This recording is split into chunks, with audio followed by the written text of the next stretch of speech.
नमस्कार मेरे प्रिय साथियों।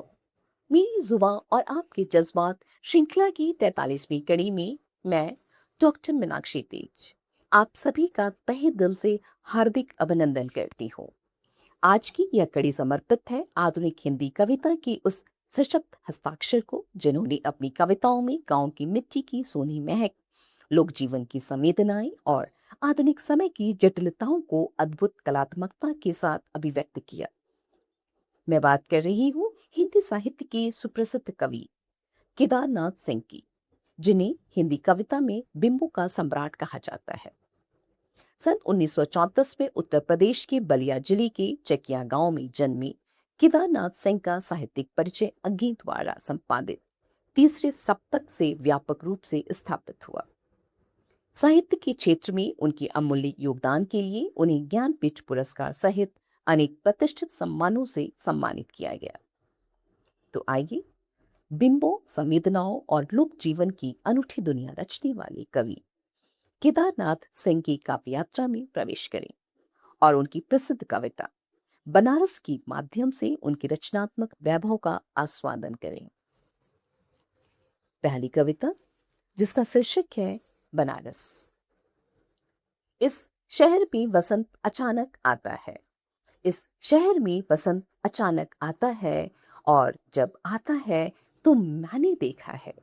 और जब आता है तो मैंने देखा है, लहर तारा या मड़ुआडीह की तरफ से उठता है धूल का एक बवंडर, और इस महान पुराने शहर की जीभ किरकिराने लगती है। जो है वह सुगबुगाता है, जो है वह सुगबुगाता है, जो नहीं है वह फेंकने लगता है पखुआ। आदमी दशाश्वमेध पर जाता है और पाता है घाट का आखिरी पत्थर कुछ और मुलायम हो गया है। सीढ़ियों पर बैठे बंदरों की आंखों में एक अजीब सी नमी आ गई है, और एक अजीब सी चमक से भर उठा है भिखारियों के कटोरों का निचार खालीपन। तुमने कभी देखा है, तुमने कभी देखा है खाली कटोरों में वसंत का उतरना? यह शहर इसी तरह खुलता है, इसी तरह भरता है और खाली होता है। यह शहर इसी तरह रोज रोज एक अनंत शव ले जाए जाते हैं कंधे अंधेरे कली से चमकती हुई गंगा की तरफ।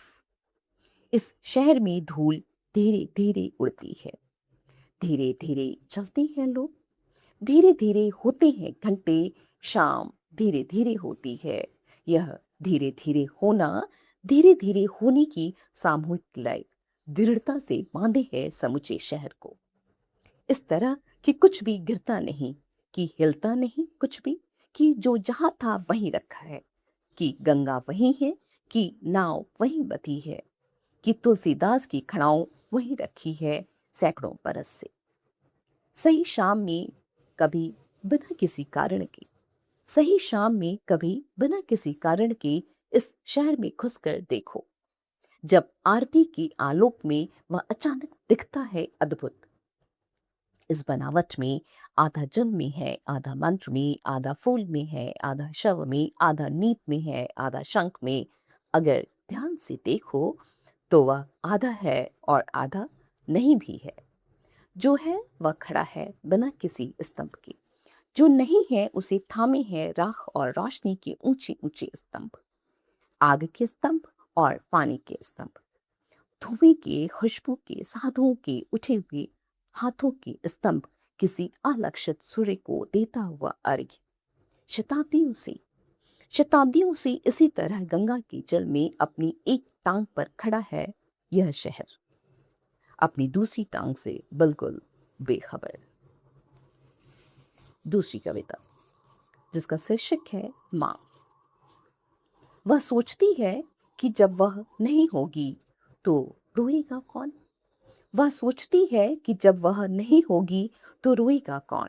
वह रसोई में जाती है तो बर्तनों की आवाज में बदल जाती है। वह आंगन में आती तो धूप की एक कतरन की तरह बैठ जाती है तुलसी के पास। वह जब भी कुछ बोलती है लगता है कोई पुरानी प्रार्थना दोहराई जा रही है। माँ कोई भाषा नहीं, माँ कोई भाषा नहीं, एक मौन है जो सारे घर में धीरे धीरे फैलता रहता है। वह पानी मांगती है, वह पानी मांगती है तो लगता है नदी याद कर रही है प्यास को। वह सोती है तो समूची धरती पर छा जाता है एक गहरा सन्नाटा। तीसरी और अंतिम कविता, जिसका शीर्षक है सुई और धागे के बीच में कुछ है। सुई और धागे के बीच में कुछ है जो दिखाई नहीं देता, पर जिसके बिना धागा सुई के भीतर से गुजर नहीं सकता। वह एक बारीक सा सन्नाटा है, एक एकाग्रता है, एक महीन सी थरथराहट है उंगलियों की। जब दर्जी सुई में धागा पिरोता है तो वह थोड़ी देर के लिए रोक लेता है अपनी सांस। उसी सांस को रोके रहने के बीच में घटित होता है दुनिया का सबसे बड़ा काम, दो टुकड़ों का एक होना। मैं जब भी तुम्हें याद करता हूँ, मुझे सुई और धागे के बीच की वह जरा सी जगह याद आती है, जहां से गुजरने के बाद कोई भी धागा सिर्फ धागा नहीं रह जाता, वह एक रिश्ता बन जाता है। इन्हीं शब्दों के साथ मैं अपनी प्रस्तुति को यहीं विराम देती हूँ। धन्यवाद।